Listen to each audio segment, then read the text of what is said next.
If you have too many interests, you're built for the M-shaped future. We live in a world that tells you to pick one thing, choose a lane, specialize, go deep, become known for one clear identity, and if you can't, you start feeling behind, confused, scattered, especially if you're the kind of person who has always had too many interests. You enjoy psychology, but also technology, you like writing, but you're curious about business, you want creativity, but you're also drawn to analysis. Every option feels like you, and that's the problem, because traditional career advice was built for a different era. For most of the last century, success favored the specialist. Industries were stable, skills lasted decades. You could pick one path at 20 and stay on it for 40 years. Psychologists describe that kind of world as a kind environment. The rules stay consistent. Feedback is clear. Practice improves performance in predictable ways. In a kind environment, narrow expertise wins. That's where the idea of the I-shaped professional came from, one deep vertical pillar of knowledge, and for a long time, that strategy worked. But today's world doesn't behave like that anymore. Technology shifts constantly. Entire industries transform within years. Skills expire faster than ever. This is what researchers call a wicked environment. In a wicked environment, rules change. Feedback is delayed. Patterns aren't stable. What worked yesterday might not work tomorrow. And in that kind of world, extreme specialization can become fragile, not useless, but fragile, because when everything shifts, the person who can only operate inside one narrow box struggles to adapt. This is where people with many interests start to look different. Maybe you were never meant to be purely I-shaped. Maybe you're built for something else. There are three common patterns. The first is I-shaped, deep in one area. The second is dash-shaped, wide curiosity but no depth. A little bit of everything, mastery of nothing. This is where many curious people get stuck, constantly learning, rarely building. But there's a third model, the M-shape, two or more deep pillars connected by broad curiosity. Instead of trying to force yourself into one identity, you build multiple areas of real competence over time. For example, imagine one pillar is coding. You go deep enough to be professionally solid.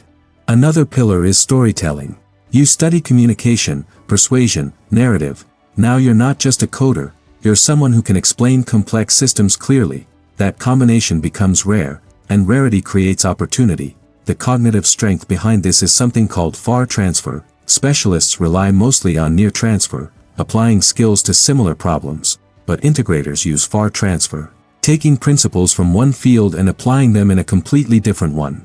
A musician sees rhythm in marketing, a biologist sees ecosystems in organizations, an artist understands structure in software design. When you have multiple pillars, your brain starts connecting patterns beneath the surface. Those connections are hard to automate, hard to replace, and increasingly valuable. But here's the important part, you cannot build every pillar at once. That's how you fall into chaos. Many people with multiple interests fail not because they lack ability, but because they lack sequencing. They try to grow 5 directions simultaneously. It doesn't work. The smarter approach is serial mastery. Choose one pillar, not forever. Not as your permanent identity, just for a season, 6 to 18 months of focused depth. Your goal isn't perfection, it's fluency. Reach the point where you can solve common problems confidently. Once that foundation is stable, you don't abandon it. You add another pillar. Over time, your structure becomes layered. This removes a huge psychological pressure, the fear of choosing wrong. Most people with many interests freeze because they believe choosing one path means losing all others. It doesn't. It simply means sequencing growth. Another overlooked factor is energy management. Curiosity requires cognitive surplus. If your work drains all your mental capacity, you won't have room to explore or build secondary pillars. Sometimes the smartest move isn't chasing prestige, it's choosing stability. A stable job can act as infrastructure. It funds your learning. It protects your energy. It gives you space to build long-term. Many creative thinkers historically kept structured, stable work while developing their broader ideas privately. Your job doesn't have to be your identity. It can be your platform. The third piece is having a capture system. If you're highly curious, your brain generates more ideas than it can store. When everything stays in your head, overwhelm builds. Overwhelm is often just unorganized curiosity. You need external storage. Write ideas down. Link concepts together. Keep digital notes. Not because every interest must become a career, but because connections take time. You may read about architecture today and forget it next month. But 5 years later, while designing a product or writing a script, that forgotten idea may resurface and connect to something new. That's how far transfer happens. Not randomly, but through stored patterns. Without a system, curiosity feels chaotic. With a system, it becomes strategic. So if you've always felt scattered, ask yourself a different question. Maybe you're not scattered. Maybe you're early. Early in understanding how you work. The modern world increasingly rewards people who can integrate knowledge across domains. AI can replicate narrow repetition. Algorithms can optimize single-track processes. But combining psychology with technology, design with data, analysis with storytelling, that requires synthesis, and synthesis requires range. The mistake is thinking range means lack of depth. It doesn't. Range without structure is weakness. Range with depth is power. That's the M shape. 2 or more pillars of competence, connected by curiosity, built sequentially, protected by energy, organized through systems. You don't need to decide who you'll be forever.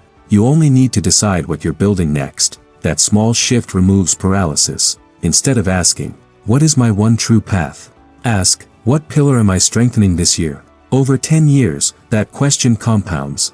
And one day, you'll look back and realize your path wasn't random at all. It was architectural, layered, intentional, adaptive. In a stable world, specialization dominates. In an unstable world, integration becomes leverage. If you have too many interests, you don't need to shrink yourself into one narrow identity. You need structure.